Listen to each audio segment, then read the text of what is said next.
152 জনের মধ্যে 108 জন শিবির, এই প্রচারণার কোনো প্রমাণ আছে?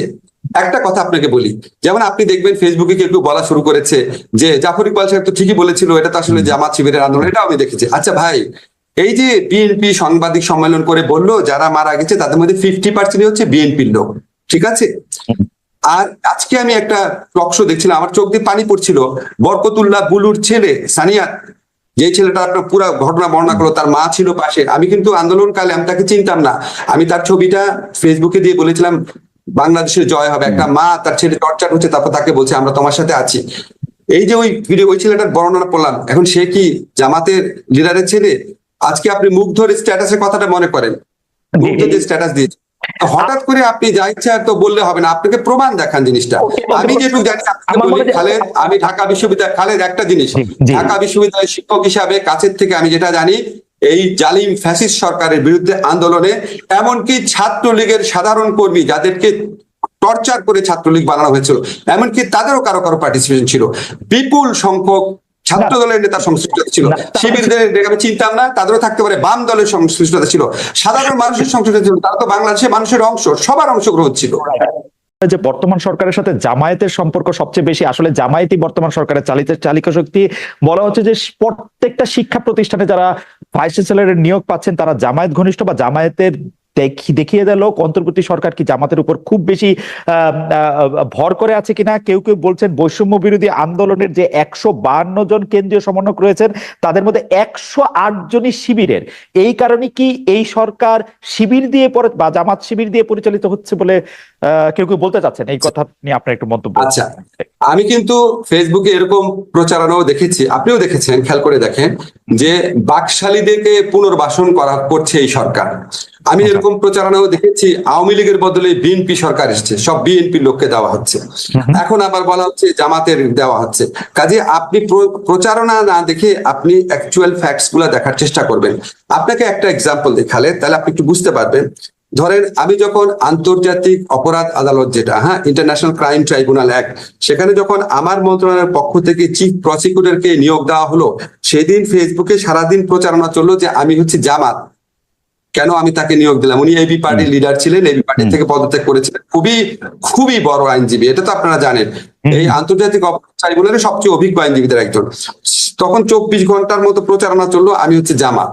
পরে একদিন বিরতির পর শিল্পকলা একাডেমিতে আরেকজন অত্যন্ত প্রসিদ্ধ শিক্ষক জামিল আহমেদ সাহেবকে নিয়োগ দেওয়া হলো।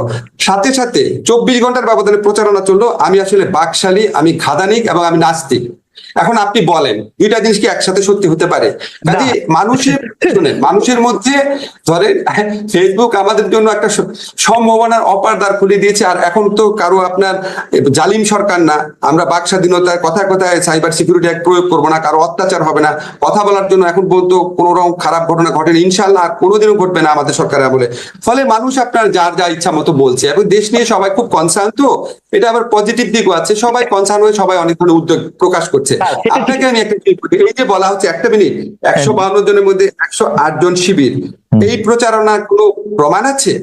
একটা কথা আপনাকে বলি, যেমন আপনি দেখবেন ফেসবুকে কেউ কেউ বলা শুরু করেছে যে জাফর ইকবাল সাহেব তো ঠিকই বলেছিল, এটা তো আসলে জামাত শিবিরের আন্দোলন, এটাও আমি দেখেছি। আচ্ছা ভাই, এই যে বিএনপি সাংবাদিক সম্মেলন করে বললো যারা মারা গেছে তাদের মধ্যে 50% হচ্ছে বিএনপির লোক, ঠিক আছে? আর আজকে আমি একটা টক শো দেখছিলাম, আমার চোখ দিয়ে পানি পড়ছিল।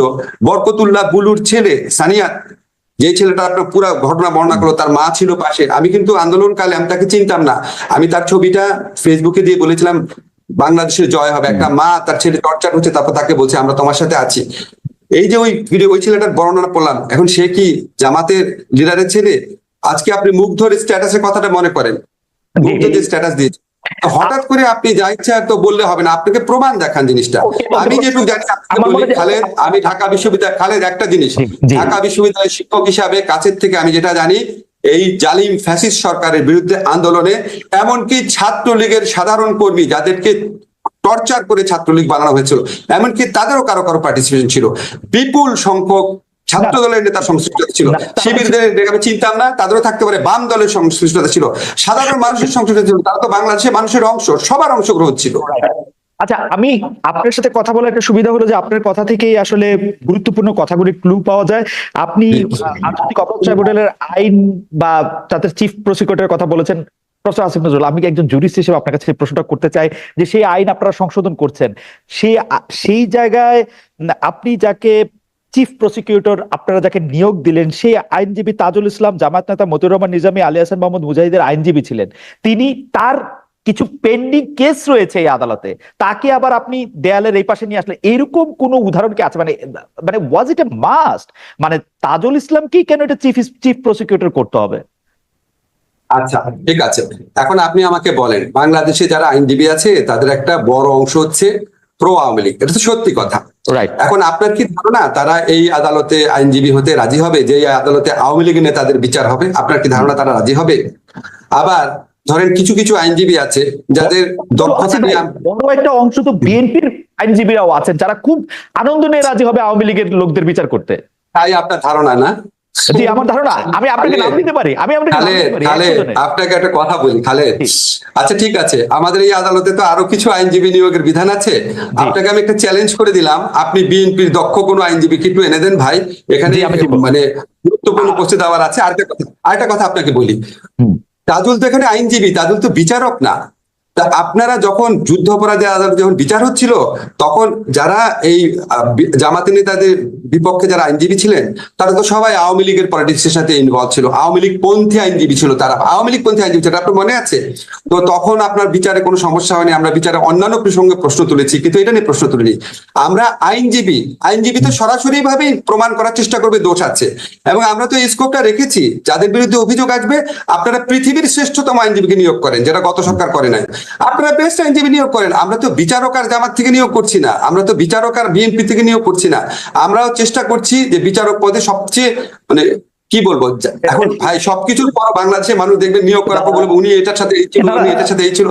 আমরা চেষ্টা করব এইটা আপনি ঠিকই বলছেন, কিন্তু আওয়ামী লীগের যেসব লোকদের নেতাদেরকে সেই আদালতে নেওয়া হয়েছে, আমরা কিন্তু দেখছি সেখানে তাদেরকে গায়ে হাত তোলা হচ্ছে, তাদেরকে আইনজীবী নিয়োগ দিতে দেওয়া হচ্ছে না।